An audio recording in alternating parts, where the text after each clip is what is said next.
automatas. Štai ko seniai troško Vilniečiai. Dar neteko matyti tokios maitinimo įstaigos. Atrodo, užkandinėje bus kas pasirinkti. Pagaminta ir šiltų patiekalų.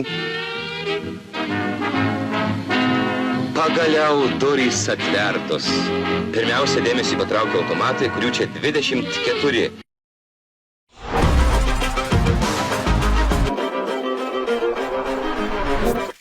Pirmiausia, dėmesį patraukia automatai, kurių čia 24.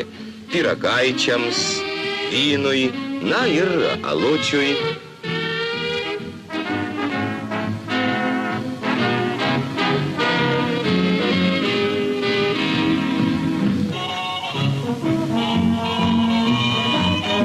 Kaip gera, kad panorėjęs prie alaus užsikasti.